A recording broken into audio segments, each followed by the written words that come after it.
Welcome back students, હું ધવલ અજાણી Saraswati group of education તરફથી ચાલતા ઓનલાઈન વિડિયો લેક્ચરમાં આપ સૌનું હાર્દિક સ્વાગત કરું છું. ધોરણ 10 વિષય કમ્પ્યુટર. તો આપણે ચોથા ચેપ્ટરનો અભ્યાસ કરી રહ્યા છીએ, જેનું નામ છે HTML માં યાદી અને કોષ્ટકનો ઉપયોગ. યાદી બનાવવી, બરોબર, યાદી બનાવી, લિસ્ટ બનાવવું. લિસ્ટ કેવી રીતે બનાવવું તેના વિશે અગાઉના લેક્ચરમાં આપણે માહિતી મેળવી ચૂક્યા છીએ. એમના વિશે આપણે બે લેક્ચર અગાઉ જઈ ચૂક્યા છે અને બંનેનું પ્રેક્ટિકલ પણ આપણે કરી ચૂક્યા છીએ. તો જે બે લાસ્ટ લેક્ચરમાં આપણે કીધું એનું એકવાર શોર્ટ રિવિઝન કરી લઈએ. તો કે અનઓર્ડર લિસ્ટ અને ઓર્ડર લિસ્ટ. તો અનઓર્ડર લિસ્ટ એટલે શું, તે કેવી રીતે હોય છે એનું એકવાર ફાસ્ટ રિવિઝન લઈ લઈએ. તો અનઓર્ડર લિસ્ટ એટલે કે જે લિસ્ટની અંદર કોઈ પણ પ્રકારનું આગળ મેન્શન કરેલું હોય નહીં. જેમ કે તમે અહીંયા જોઈ શકો છો, હું લખું છું std10, std9, std8, std7. અમે અલગ અલગ ચાર નામ લખેલા છે. તો હવે આની આગળ કોઈ પણ વસ્તુ મેન્શન કરેલ નથી. જેમ કે 1 2 3 4 આવું કંઈ પણ વસ્તુ મેન્શન કરેલી નથી. આઈધર અહીંયા બુલેટ્સ આપેલી હોય તો આને અનઓર્ડર લિસ્ટ કહીશું. બરોબર, તમારે આ ચાર છે પણ તમને જોતા હવે તરત ખબર પડી જાય કે ચાર છે, પણ તમારે વધારે યાદી આપેલી હોય, 35 40 જેટલા નામ આપેલા હોય અને આગળ કાંઈ મેન્શન કરેલું ના હોય તો તમારે ગણવું પડે. બરોબર, તમે ટર્ન બાય ટર્ન ગણો. 1 2 3 4 5 6 એવો 35 અલગ અલગ શબ્દ આપેલા હોય તમારે ગણવા પડે. તો આને કહેશું અનઓર્ડર લિસ્ટ. પણ હવે એવી જ રીતે જ્યારે લખેલું હોય કે 1 dot std10, 2 dot std9, 3 dot std8 and 4 dot std7. આમ આગળ જે નંબર આપેલા છે આ નંબરને કહેવાય ઓર્ડર લિસ્ટ. Order list. જ્યારે આ નંબર અલગ અલગ બુલેટ આપેલા છે એને કહેશું UL એટલે કે અનઓર્ડર લિસ્ટ. તો લિસ્ટ બે પ્રકારના હોય, ઓર્ડર લિસ્ટ અને અનઓર્ડર લિસ્ટ. બંને વિશે માહિતી મેળવી લીધી. હવે આ જે પર્ટિક્યુલર એક એક વસ્તુ છે એને કહેવાય લિસ્ટેડ આઇટમ. તો લિસ્ટેડ આઇટમ માટેનો ટેગ છે LI ટેગ. હા, LI ટેગ છે બંનેમાં કોમન આવશે. ઓર્ડર લિસ્ટમાં પણ હશે અને અનઓર્ડર લિસ્ટમાં પણ હશે. બરોબર, LI નામનો જે ટેગ છે, બરોબર, અને ટેગ દરેક જગ્યાએ પૂર્ણ થશે. તમારી પાસે ચાર શબ્દ છે તો ચાર LI ટેગ બનશે. આની અંદર પણ ચાર LI ટેગ બનશે. એકવાર બેઝિક સ્ટ્રક્ચર ફટાફટ આ જે વસ્તુ છે અનઓર્ડર લિસ્ટ એનું કોડિંગ લખીને જોઈ લઈએ કેવું છે. તો સૌથી પહેલા HTML હેડ ટાઇટલ બોડી તો આવશે. તો ડાયરેક્ટ આપણે સ્ટાર્ટ કરીએ બોડી થી. હું અહીં ડાયરેક્ટ બોડી થી સ્ટાર્ટ કરું. તમે જ્યારે પ્રોગ્રામ લખો ત્યારે તમારે આખો પ્રોગ્રામ લખવાનો રહેશે. હવે હું સ્ટાર્ટ કરું તો કે અનઓર્ડર લિસ્ટ પહેલા ચાલુ કર્યું. ત્યારબાદ અનઓર્ડર લિસ્ટ ની અંદર શું આવશે? Listed item. Listed item. હવે એની અંદર std10 અહીંયા લિસ્ટેડ આઇટમ ઓવર થશે. ત્યારબાદ ફરીથી નવો LI ટેગ, ફરીથી std9 અહીંયા LI tag over, LI tag start, std8 LI tag over, નવો LI ટેગ ચાલુ, std7 અને LI ટેગ ઓવર. તો આ ચાર ટેગ પૂરા થયા. ત્યારબાદ સૌથી છેલ્લે અનઓર્ડર લિસ્ટ નામનો જે ટેગ છે એ પૂરો થશે. આ આખું સ્ટ્રક્ચર તમે લખો ત્યારે તમને બાજુમાં રહેલું જે આઉટપુટ છે એ આઉટપુટ મળશે. બરોબર, આટલું લખશો ત્યારે તમને આ જે આઉટપુટ છે એ પ્રોપર આવું આઉટપુટ જોવા મળશે. આની અંદર પણ તમે અલગ અલગ પ્રકારનું મૂકી શકો છો. આ ડિસ્ક છે, ત્યારબાદ તમે સ્ક્વેર મૂકી શકો છો. બરોબર, તો એના માટે તમારે અહીંયા પ્રોપર્ટી લખવાની થાય. ટાઈપ ઇક્વલ ટુ ડિસ્ક છે, ટાઈપ ઇક્વલ ટુ સ્ક્વેર જે તમે લખો એ પ્રમાણે તમને અહીંયા આઉટપુટ જોવા મળશે. તો આ જે અનલિસ્ટેડ આઇટમ લખ્યું છે એવી જ રીતે LI ટેગ પણ યુઝ થાય છે. આ બંને ટેગ વિશેની માહિતી આપણે મેળવી ચૂક્યા છીએ. આનું પ્રેક્ટિકલ પણ થઈ ગયું છે. હવે આપણે વાત કરવાના છીએ ડિસ્ક્રિપ્ટિવ લિસ્ટ. ડિસ્ક્રિપ્ટિવ લિસ્ટ નામનો જે ટેગ છે એના વિશે માહિતી મેળવવાના છીએ. તો ચાલો, એ જે ટેગ છે એ ટેગ છે DL નામનો ટેગ છે ડિસ્ક્રિપ્ટિવ લિસ્ટ. હવે જ્યારથી તમારે DL ટેગ ચાલુ કરો, બરોબર, ત્યારબાદ ડીટી, ડીટી એટલે થાય descriptive title, descriptive title.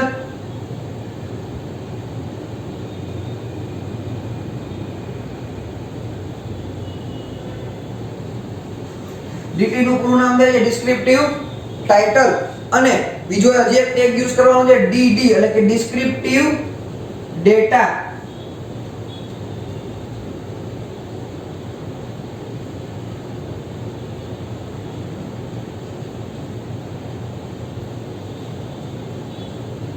Descriptive list, descriptive title અને ડિસ્ક્રિપ્ટિવ ડેટા, આ ત્રણ ટેગ જે ખાસ આ ત્રણેયનો ઉપયોગ આપણે કરવાના છે. તો હવે આ જે ડેટા છે એ કેવી રીતે યુઝ થશે? ડિસ્ક્રિપ્ટિવ જે લિસ્ટ છે એ કેવી રીતે યુઝ થશે? તમારી બુકની અંદર પેજ નંબર 70 બરોબર 70 નંબરના પેજ ઉપર તમે એનું આઉટપુટ જોઈ શકો છો. એક મસ્ત લખેલું છે કે ટ્રી, ત્યારબાદ ટ્રી વિશે લખેલું છે. તમને હું અહીંયા બોર્ડમાં જ બતાવી દઉં તો ટ્રી આવી રીતે લખેલું છે. અહીંયા આગળ કોઈ પણ વસ્તુ મેન્શન કરેલી નથી, આગળ મેન્શન નથી કરેલી, ડાયરેક્ટ અહીંથી સ્ટાર્ટ થાય છે. અને ત્યારબાદ જે ડિસ્ક્રિપ્ટિવ ડેટા છે એ આવી રીતે પ્રિન્ટ થયેલો હશે કે તમે કોઈ એક શબ્દ છે, શબ્દ વિશે લખેલું હોય તો આ ટેગ છે આવી રીતે તમારે જે ડેટા દર્શાવવો છે, આ ડેટા દર્શાવવા માટે તમારે ડિસ્ક્રિપ્ટિવ લિસ્ટ નામનો જે ટેગ છે એનો ઉપયોગ કરવાનો રહેશે. તો ચાલો આના વિશેનો જો પ્રોગ્રામ છે પેજ નંબર 69 માં તમારી ટેક્સ્ટ બુક ની અંદર એટલે કે નવનીત ની અંદર પેજ નંબર 69 ની અંદર જે ડેટા આપેલો છે, ચાલો એના વિશે માહિતી મેળવીએ. તો સૌપ્રથમ બેઝિક ડેટા જ આપેલો છે, HTML હેડ, સ્ટાર્ટ, બોડી બધી વસ્તુ લખેલી છે. ત્યારબાદ આપણે ડાયરેક્ટ આવીએ તો DL નામના ટેગ ઉપર ડિસ્ક્રિપ્ટિવ લિસ્ટ, ડાયરેક્ટ આપણે વાત કરીએ ડિસ્ક્રિપ્ટિવ લિસ્ટ નામનો જે ટેગ આપેલો છે એ. ત્યારબાદ લખેલું છે ફોન્ટ વાળો જે ટેગ આપેલો છે જેને આપણે અત્યારે ઇગ્નોર કરીએ છીએ. ફોન્ટ વિશે આપણે અગાઉના લેક્ચરમાં પણ માહિતી મેળવી ચૂક્યા છીએ કે ફોન્ટ કેવા રાખવા, શા માટે ટેગનો ઉપયોગ થાય, એવી અલગ અલગ માહિતી આપણે મેળવી ચૂક્યા છીએ. ચાલો ત્યારબાદ ડીટી નામનો ટેગ છે એટલે કે ડિસ્ક્રિપ્ટિવ ટાઇટલ, ડિસ્ક્રિપ્ટિવ ટાઇટલ બરોબર. ત્યારબાદ લખેલું છે ટ્રી. તો આ જે ટ્રી નામનો જે શબ્દ છે ડિસ્ક્રિપ્ટિવ ટાઇટલ છે બરોબર. ત્યારબાદ ટેગ છે ડી એટલે કે ડિસ્ક્રિપ્ટિવ ડેટા, ડિસ્ક્રિપ્ટિવ ડેટા નામનો ટેગ છે બરોબર. ત્યારબાદ તમે જુઓ કે આખો પેરેગ્રાફ લખેલો છે. પેરેગ્રાફ વાંચીએ તો કાર્બન ડાયોક્સાઇડ વાળો જે પેરેગ્રાફ છે, ધ કાર્બન ડાયોક્સાઇડ, આટલું આખો પેરેગ્રાફ લખેલો છે બરોબર. જે શેના વિશે લખેલો છે તો કે ટ્રી વિશે. આપણે અહીં આખો પેરેગ્રાફ લખતા નથી અને આને લીવ કરી દઈએ. ત્યારબાદ અહીંયા ફોન્ટ ટેગ એનો પૂરો કરેલો છે, આપણે ફોન્ટ ટેગ ને તો ઓલરેડી ઇગ્નોર કરી છે. ત્યારબાદ ફરીથી ડીટી નામનો ટેગ, ત્યારબાદ ઈ ટેગ ની અંદર લખેલું છે રેઇનફોલ. તો તમે જુઓ રેઇનફોલ બરોબર. આ ડિસ્ક્રિપ્ટિવ ટાઇટલ આપેલું છે. હવે રેઇનફોલ વિશેનો જે પેરેગ્રાફ લખવાનો થાય તો એના માટે હશે ડિસ્ક્રિપ્ટિવ ડેટા, ડિસ્ક્રિપ્ટિવ ડેટા નામનો ટેગ આપેલો હશે અને એની અંદર ડિસ્ક્રિપ્ટિવ ડેટા વિશેની તમારે માહિતી લખવાની થાય. ત્યારબાદ ફોન્ટ નામનો ટેગ પૂરો થાય અને ત્યારબાદ ફરીથી ડીટી નામનો નવો ટેગ જેની અંદર લખેલું છે સનલાઇટ એન્ડ વિન્ડ. આવા અલગ અલગ 4 ડિસ્ક્રિપ્ટિવ ટાઇટલ લીધેલા છે અને 4 વસ્તુ વિશે અલગ અલગ માહિતી આપેલી છે. તો આ હતું ડિસ્ક્રિપ્ટિવ ટાઇટલ બરોબર. તમે પેજ નંબર 70 ની અંદર જેમનો આઉટપુટ જોઈ શકશો. આના વિશેનું પ્રેક્ટિકલ પણ આપણે આગળ જોવાના છીએ. હવે સૌથી ખાસ અને ઇમ્પોર્ટન્ટ પોઈન્ટ આવે છે એ છે નેસ્ટેડ લિસ્ટ. તો નેસ્ટેડ લિસ્ટ એટલે શું? ચાલો નેસ્ટેડ લિસ્ટ એટલે શું તો એના વિશે અભ્યાસ કરી લઈએ. તો નેસ્ટેડ લિસ્ટ એટલે કે એક લિસ્ટની અંદર બીજા લિસ્ટનો સમાવેશ કરવો. કોઈ એક પ્રકારનું લિસ્ટ છે એની અંદર બીજા પ્રકારના લિસ્ટનો સમાવેશ કરવો જેને નેસ્ટેડ લિસ્ટ તરીકે ઓળખાય. એક લિસ્ટ છે એની અંદર બીજા લિસ્ટનો સમાવેશ કરવો. હું સેન્ટેન્સ રિપીટ કરું છું, વ્યાખ્યા યાદ રાખજો. વારંવાર આપણે રિપીટ કરીએ કે એક પ્રકારનું જે લિસ્ટ છે એની અંદર બીજા પ્રકારના લિસ્ટનો સમાવેશ કરવો. એક બેઝિક એક્ઝામ્પલ થી જોઈએ. ચાલો બરોબર. સૌપ્રથમ લઈએ ચોકલેટ. CHOCOLATES ચોકલેટ્સ, બરાબર. ચોકલેટ્સ નામનું લિસ્ટ બનાવી છે, બરાબર. આ છે એ છે કયા પ્રકારનું, આગળ સ્ક્વેર મૂક્યો, કયા પ્રકારનું લિસ્ટ કહી શકાય? યસ, અનઓર્ડર લિસ્ટ, અનઓર્ડર લિસ્ટ કહી શકાય. ચાલ હવે એની અંદર આપણે અહીંયા 1 લઈ, થોડી ગમતી જગ્યા મૂકીને અંદરની સાઈડ છે ત્યાં લખ્યું ડાર્ક ચોકલેટ.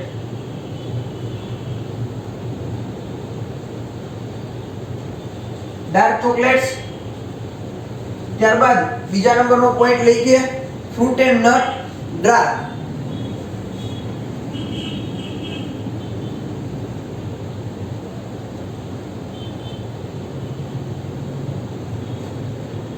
બરાબર, બે પ્રકારનું લીધું. ત્યારબાદ ફરીથી એક સ્ક્વેર કરી, ત્યારબાદ લખી આઈસ્ક્રીમ.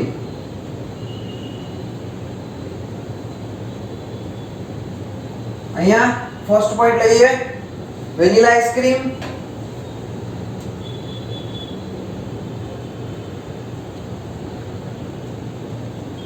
અને સેકન્ડ પોઈન્ટ લઈએ ચોકલેટ આઈસ્ક્રીમ.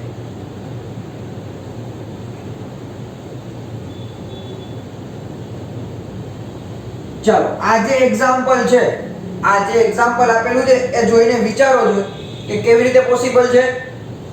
જો સૌથી પહેલા બહારની સાઈડ આ જે વસ્તુ આપેલી છે એ છે કઈ? અનઓર્ડર લિસ્ટ, એટલે કે UL, અનઓર્ડર લિસ્ટ છે આ બંને. તો આ જે છે આ તો ઓર્ડર લિસ્ટ છે, આ બંને ઓર્ડર લિસ્ટ છે. તો આને કેવી રીતે મેનેજ કરું? જો આ વસ્તુ ખાસ યાદ રાખજો, કોને કેવી રીતે મેનેજ કરવી, અનઓર્ડર લિસ્ટ ને કેવી રીતે મેનેજ કરવું અને ઓર્ડર લિસ્ટ ને કેવી રીતે મેનેજ કરવું. એક પણ ટેગ જો આગળ પાછળ થઈ જશે, અનઓર્ડર લિસ્ટ નો ટેગ તમે ચાલુ કર્યો પણ પૂરો કરતા ભૂલી ગયા, અથવા પૂરો કર્યો ચાલુ કરતા ભૂલી ગયા, આવું થોડું ગમતું આગળ પાછળ થશે તો આખું જે આપણું આઉટપુટ છે આખું વિખાઈ જશે. અહીંયા તમે લિસ્ટેડ આઇટમ પૂરું કર્યું, ત્યારબાદ ઓર્ડર લિસ્ટ નામનો જે ટેગ જે પૂરો કરતા ભૂલી ગયા, આખું સ્ટ્રક્ચર ઓલી બાજુ આવી જશે, આખું શિફ્ટ થઈ જશે.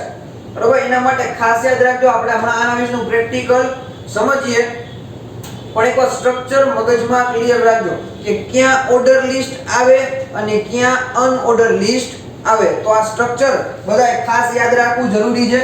હવે આના વિશેનો આપણે HTML ના પ્રોગ્રામ એકવાર જોઈ લઈએ, જેથી બધાને આખું સ્ટ્રક્ચર ક્લિયર થઈ જાય. બરોબર, તો આનું જે આઉટપુટ છે હું સાઈડમાં ફટાફટ નાનકડા અક્ષર લખી નાખી, જેથી આપણે ફટાફટ આનો પ્રોગ્રામ બનાવી શકીએ. તો સૌથી પહેલા આપણે લીધું હતું ચોકલેટ. ચોકલેટ ની અંદર બે પોઈન્ટ રાખ્યા હતા. સૌથી પહેલો ચોકલેટ હતો તો કે ડાર્ક ચોકલેટ. બીજો પોઈન્ટ હતો ફ્રૂટ એન્ડ નટ.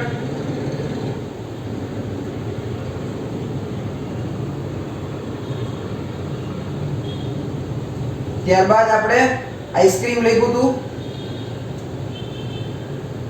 આઈસ્ક્રીમ ની અંદર બે પોઈન્ટ આપ્યા હતા. પહેલું હતું વેનીલા અને બીજું હતું ચોકલેટ. ચાલો, આટલી વસ્તુ હતી. હવે આના માટે આપણે HTML નો પ્રોગ્રામ કરવા જઈ રહ્યા છીએ. તો આના માટે HTML નો પ્રોગ્રામ કરવો હોય તો સૌ પ્રથમ આપણે સ્ટાર્ટ કરી HTML હેડ, ટાઇટલ, બોડી, આ બધી વસ્તુ લખી નાખી. હું ડાયરેક્ટ ચાલુ કરું છું બોડી ટેગ થી. બોડી નામનો ટેગ લીધો. હવે સૌપ્રથમ આપણે બનાવવાનું છે તો કે અનઓર્ડર લિસ્ટ UL. તો અહીંયા UL નામનો ટેગ ચાલુ કરીએ. UL નામનો ટેગ ને ચાલુ કરી દીધો છે. હવે UL નામના ટેગ ની અંદર આપણે સ્ક્વેર આપ્યું છે તો ટાઈપ ઇક્વલ ટુ સ્ક્વેર અને કૌંસ પૂરો. હવે ખાસ યાદ રાખજો, લિસ્ટેડ આઇટમ, લિસ્ટેડ આઇટમ કરવાનું નહીં. સૌપ્રથમ હવે જો આ ચાલુ થયું, બરોબર, તો સૌથી પહેલા ચોકલેટ લખવાનું છે તો LI લિસ્ટેડ આઇટમ. હવે ત્યાં શું લખશું? ચોકલેટ.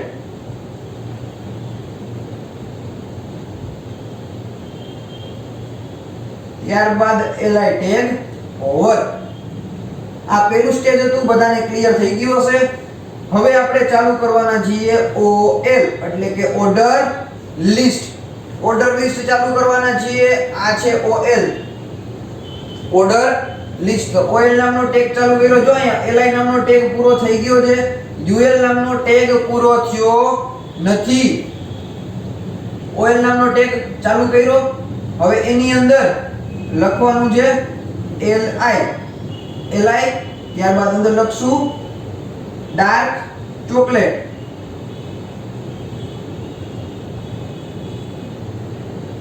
અને LI ટેગ પૂરો.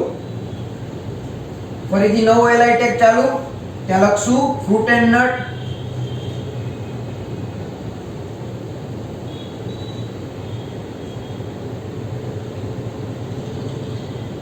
અહીંયા LI ટેગ કમ્પ્લીટ કરી નાખ્યો.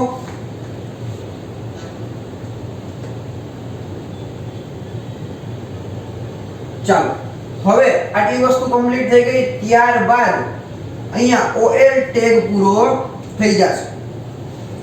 OL ટેગ એ પૂરો થઈ જશે. યસ. હવે અહીંયા ફરીથી UL ટેગ આવે છે. ફરીથી UL ટેગ. તો આ જે વસ્તુ છે ને કન્ટિન્યુ, આ વસ્તુ અહીંયા કન્ટિન્યુ આવશે. ફરીથી નવો LI ટેગ ચાલુ. જો યાદ રાખજો LI ટેગ ચાલુ કરવાનો છે. LI ટેગ નહીં કે ફરીથી UL ટેગ. LI ટેગ ચાલુ. ત્યારબાદ આઈસ્ક્રીમ બરોબર અને અહીંયા LI tag over.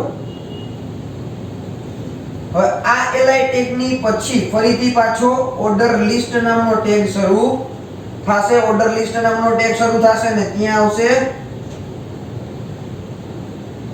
Vanilla.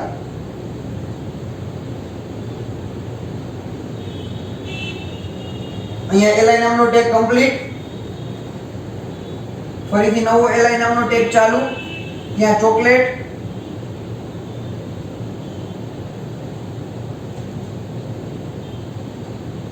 LI tag complete. અને ત્યારબાદ ખાસ યાદ રાખજો ઓર્ડર લિસ્ટ નામનો જે ટેગ છે એને હું કમ્પ્લીટ કરી દઉં છું. અને આ બધી જ વસ્તુ પૂરી થાય ત્યારબાદ સૌથી છેલ્લે અનઓર્ડર લિસ્ટ નામનો ટેગ પૂરો કરવાનો છે. બેઝિક સ્ટ્રક્ચર જે સાવ સિમ્પલ છે. જેવી રીતે જરૂર પડે ત્યાં ટેગનો યુઝ કરવાનો છે. જેવી રીતે જ્યાં ટેગની જરૂર પડે એવી રીતે એ ટેગનો ઉપયોગ કરવાનો છે. સાવ સિમ્પલ છે. જો હજી એકવાર આનું સ્ટ્રક્ચર હું રિપીટ કરાવી દઉં તો સૌપ્રથમ બોડી ટેગ લઈ લીધો. ત્યારબાદ અનઓર્ડર લિસ્ટ ચાલુ કર્યું.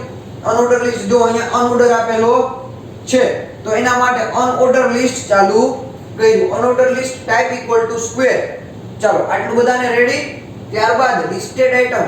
હવે આ જે છે સૌપ્રથમ આના વિશે લખીએ તો ચોકલેટ વિશે લખવાનું હોય તો ત્યાં LI ટેગ તો આવે જ.